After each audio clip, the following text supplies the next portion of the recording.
Hello ಸ್ನೇಹಿತರೆ, ಎಲ್ಲರಿಗೂ ನಮಸ್ಕಾರ. ವಿಜಯವಾಣಿಯಲ್ಲಿ ಪ್ರಕಟವಾಗಿರುವ ಈ ದಿನದ ಪದಾವಳಿಯನ್ನು ಬಿಡಿಸೋಣ ಬನ್ನಿ. ಬರಗಾಲದ ಪರ್ಯಾಯ ಪದ ಕ್ಷಾಮ. ಸರಸ್ವತಿಯನ್ನು ಪ್ರೀತಿಯಿಂದ ಕರೆದದ್ದು ಹೀಗೆ ಸರಸು. ಗುರುತು ಚಿಹ್ನೆ ಕುರುಹು.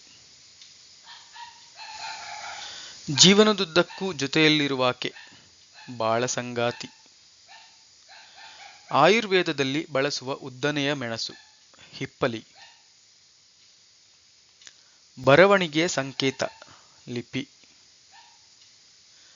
ತಂಪಾದ ಕಿರಣಗಳುಳ್ಳ ಚಂದ್ರನನ್ನು ಹೀಗೆ ಹೇಳಬಹುದು ಹಿಮಕರ. ಮಾತಿಲ್ಲದೆ ನಡೆಸುವ ಯುದ್ಧ ಮೌನ ಸಂಗ್ರಾಮ.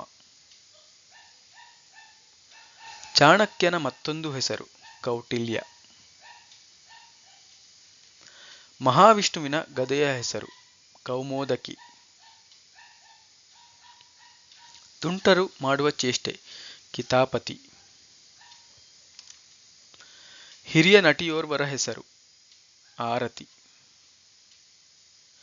ಮುಕುಟದ ಸಮಾನಾರ್ಥಕ ಪದ ಕಿರೀಟ. ಇದೊಂದು ಜನಪ್ರಿಯ ಗುಂಪು ಆಟ ಹಾಕಿ. ಪರದೆ ಹಿಂದೆಯ ಎಂಬರ್ಥದ ಪದ ಕೆಳಗಿನಿಂದ ಮೇಲಕ್ಕೇರಿದೆ ನೇಪಥ್ಯ. ಮೇಲಿಂದ ಮೇಲೆ ಕಣ್ಣಾಡಿಸುವುದು ಪಕ್ಷಿನೋಟ. ಬೇನೆ ಶೂಲೆ ನೋವು. ಮಿತ್ರ ಗೆಳೆಯ ಸುಹೃತ್ತು. ಪರವಹಿಸುವಿಕೆ ವಕಾಲತ್ತು. ಮಾರೀಚನ ಸಹೋದರ ಸುಬಾಹು.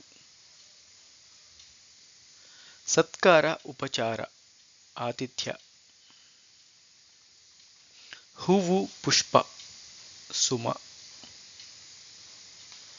ಬೆಲೆಯ ಪರ್ಯಾಯ ಪದ ಮೌಲ್ಯ. ರಾಜನನ್ನು ಹೊಗಳುತ್ತಾ ಕವಿತೆ ಬರೆಯುವಾತ. ಇದಕ್ಕೆ ನನಗೆ ತಿಳಿದಿಲ್ಲ. ಕಾಮೆಂಟ್ನಲ್ಲಿ ಕಾಮೆಂಟ್ ತಿಳಿಸಿ. ಧನ್ಯವಾದಗಳು.